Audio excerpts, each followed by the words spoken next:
run smoother. Go get it. We'll begin our third week of women's 10-pin play with Lynne Gauthier from East St. Paul, Manitoba against Kari Clargo from Sault Ste. Marie.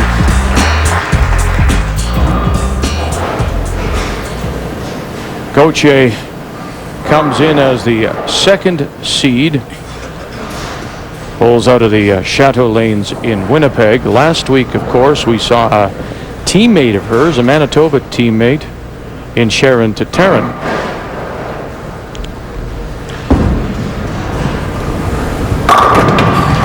They are tough bowlers in Manitoba. They work hard. They've got pretty good conditions out there. They keep them honest. They work at it. And there is an example. Lynne just lined it up. She has an interesting job. She is a cashier, Sault Ste. Marie Casino. Kari, you're speaking of right now. Yes, yes she sir, does. right here. Yeah, I said to her. Oh. She needs to pull the handle a little bit more on that, like the slot machines. But in the meantime, the big four. And I said to her, I said, you've probably taken some of my money. And she said, pardon? I said, the casino in Sault Ste. Marie. Yes. Went right through, leaves up the big four. That's tough, eh? I'll get it out of the way early. Opens with an 8. She actually competed with the CTF and won the single golds in '97. I didn't ask her why, but for some reason she took off for 5 years. And then she came back and still averaging 200 back home in Northwest Lanes in Sault Ste. Marie. That's a wonderful average and nice after a 5-year break. Very strong and powerful, actually. Yeah, she got it, crossed it over just a little bit.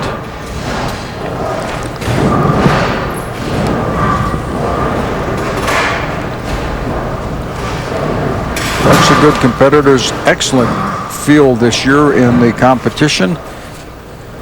And quite interestingly enough, the defending champions have been taken out, and it's not for quite a while up the road before we actually get our first left-hander. Everybody on the show to date has been right, and in the field we only have one left-hander. Southpaw. Well, you talk about the strength of Manitoba with people such as Lynne Gauthier here and Sharon Tataryn. Melody Savage was the defending champion in the Canadian women's 10-pin series, but she failed to qualify, also out of Manitoba. In certain cities and provinces, it is tough to go on and you get such talent in there on any given day. Any one of them can win it. But in cases, she missed both of them. That was a little offset she was trying to do there, going on the left-hand side of it. I think she just missed it completely. Okay. Lynne Gauthier opened with a strike out of Winnipeg. Kari Clargo from Sault Ste. Marie. And so after the open, trying to get it back together, Lynne Gauthier. East St. Paul is the home town for her, and Kari bowls for about 20 games a week. Carries a beautiful 300 game, 825 triple, just remarkable.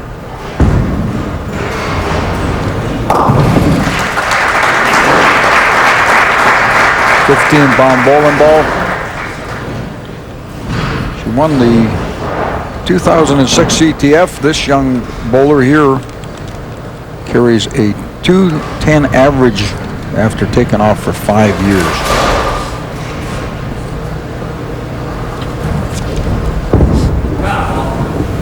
Out of balance, but got away with it. Kari had the open to start. Spare now follows up with a strike here in 3. Comes in as a 15th seed. Took up bowling because her parents bowled, and she likes the challenge mentally and physically. I think that applies to every game, doesn't it? Sure. Both physical and mental, you have to be able to do it. I think games such as bowling don't get enough respect when it comes to the physical nature of it. That's like rodeo contestants. They don't get enough respect. Interesting where people met their husbands or husbands-to-be. This bowler, like I said, started with because her parents bowled. Her opponent, Lynne, met her husband during a tournament. Youth bowling in 1989. There you are. The 10-pin remained. That's not what she wanted to No, talk you know about. what? This is the lack of consistency. I think we're going to see who ultimately wins this. It's going to be the most consistent bowler. That's, you might, as we say, you might run into somebody hot and they'll throw a 250 at you or more, but you have to show some consistency. When you get a chance to pick up a pin, you need that pin. Well, this particular shot was very well done and left up a 4-pin, but her opponent has to get her game going here. She hasn't got her game day going at all. There are 2 opens, 2 marks. That does not make it happen. Now, let's see what happens here. Can she come back? She started well with a strike. Now she's working on a spare. That helps. Get the jitters out of the road, and let's carry on with a good game here. 56 in the 4th for Kari and 45 with a spare up for Lynne. So Lynne can take a little bit of an edge here right now if she gets it. But there's Lynne with an 8 in the 2nd, an open frame, has come back with 2 spares. Interesting enough, she has a wrist guard on and a elbow guard on, which gives her a little bit more strength. Not enough to knock over the pin. The 10-pin remains standing, but she does have an 8-pin lead on it. She's got a pretty good mark. Let's talk a little bit about the difference here because you pointed it out. Lynne plays with a 15-pound ball. Kari Clargo plays with a 16-pound ball. The difference is, other than the 1 pound, the difference in performance is what? Why would you do that?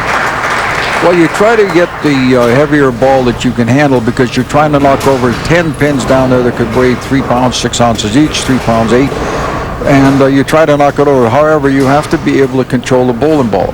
15-pound ball, the 14, 13-pound ball gives you a little bit more deflection. The 16-pounder, if you hit the head pin, and that certainly wasn't an example of it. She is just way off whack on the timing on this thing.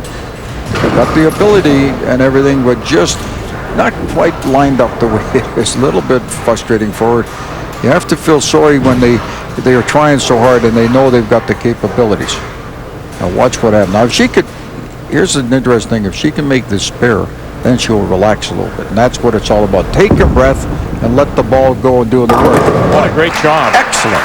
Great job. Excellent. There is no question in the world that she went through with that ball and she just drives it right to the back. That's a very tough spare. Well done. But could I make that spare with a 13-pound You could ball? make that pair. No, but if I'm using a 13-pound ball, could I still make that spare? Yes, you could, but you better be a little bit stronger and go straight through it. It'll work, and everything is all based on, do you pick up the pin as you go by, the front pin, and the key in that one happened to be the 1 pin at the very front.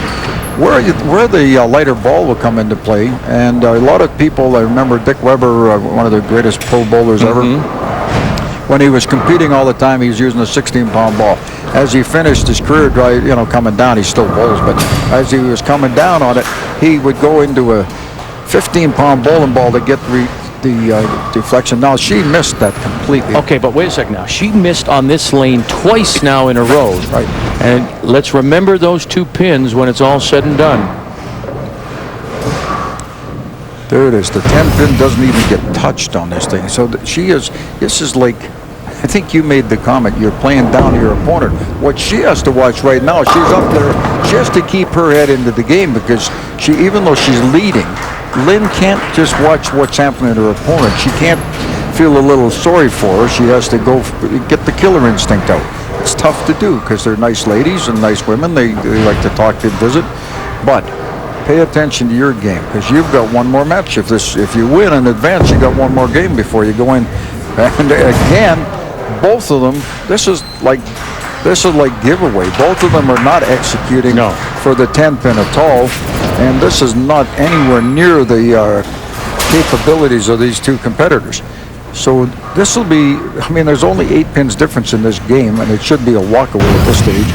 And this is a matter of who will make the fewest mistakes that will advance. That is not a mistake. Okay, now that's the kind of thing we saw from Julie Johnson-Loyer a week ago. Had an open and then rattled off 6 in a row. Can Lynne Gauthier do that? Kari Clargo still looking for her second strike after an open, a spare, and an open. Needs to get something going. That's better. Now both of them are sitting there shaking their heads when they were down there because they've both got so much talent. I mean, you've got the lady up here right now, Kari, who has, after 5 years, come back and bowl a .210 average. Look at the ball, the power on this one. All you got to do is execute it.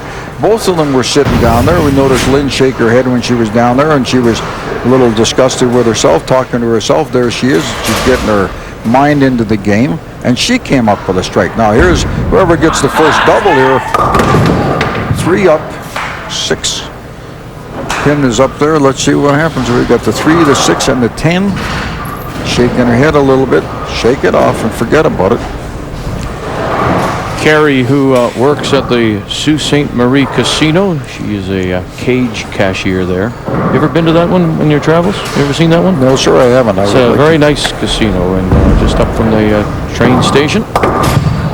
And again, when the errors start to happen and you try to adjust and make it, make your life a little easier, you tug on it just a little bit. You know, she knows that she's a little disappointed in it because she knows that she made an error. What else can happen to me? Look out now. Let's see what happens now. Her opponent, the other hand's got a strike. Let's see what happens. Can she double up? No. Good hit, however. Nicely done. Now, in that particular case, you saw her band down, reach, executed it better. And that's all this is. Matter of execution. All right, 1 pin left out there. Now let's see if she can keep the speed up. And again, she's pulled it. Oh, now she got away with that. That could have just as easily been a real bad shot. Why? You know, when you wind up like this, look how close she is to missing it. Just the wind blew this over. Watch. Gee, unbelievable. Oh, thank you. All right. This is the lane she got the strike on. Let's see if she can pick it up again right now. Nicely done on that execution. 6-10 remains standing. But at least keeping herself going with some marks after the open. She has a 20-pin lead at this stage of the game in the 8th frame, going through 8 frames. Now she has to be careful the way they've been tugging on it a little bit here. She doesn't want to pull in front and miss. She got it nicely done. 6-10 goes down. 130 in the 8th to spare up in the 9th. Her opponent has only one hope, and that's to strike out. She must, in order to do anything at all, must get a strike. Now look at this scorecard for Clargo. In the 4th, left lane. In the 6th, left lane. In the 8th, left lane. Now she's on the right. And again, an open. She couldn't do anything more that could go wrong for her, and her only hope would be that she'll make it back in the deal. You know, she's got such an ability, and this is just one of those things that happen when everything falls apart. You try to adjust, and you've got one game, and she's being a good sport about it. She's laughing with the audience, and what else can you do? And that's the match play format. There's no even there. She get. How do you wrap that 4 around there? Those pins are a foot apart, center to center, 18 inches apart in the 5-pin center to center, but she wrapped that thing around, didn't even come close to it. And like I said, it's just one of those days that she'll remember, but remember what got her here was the fact that she carried a 210. She's had a 279 high game, 750 triple. She is a certified level 1 coach, and I'm real happy to see that, because that's nice to have people like her get involved in the game. Now there is a good shot. That's very nice. Did you say how You say how tough that is because you have to fit the ball right between them, right? Converts this really well, and not any doubt about it. And sometimes if that would have happened earlier in the game, she'd have relaxed a little bit more. And she'll remember this day, but have some fun with it and get on with it. Next week out, she could turn around and win the tournament. Just not going to happen today. A 136 for Kari Clargo. As you say, averaging 210 back home at the Northcrest Lanes in Sault Ste. Marie. Well, the bowler on the lanes has the right to advance into the next go-round. Maybe she'll relax. She got a bit of a spin off there. Saw everything fall down except the single pin. Now what she has to do, because she got a little break here as we find out who her opponent will be, just sit back, relax, and get her mind into the game. Kari Clargo will take home $250, and Lynne Gauthier will move on to play in the quarterfinal. Manitoba Hydro bowls out of Chateau Lanes. Yep. 300 perfect game, that is. 825 for 3. She's actually won $3,000 in prior money. And again, a situation where she comes in a little light and gets a split. For a 166. Good enough for Lynne Gauthier to advance, and now awaits the winner of Donna Johnstone and Joanne Senesac. That's when we come back to Calgary.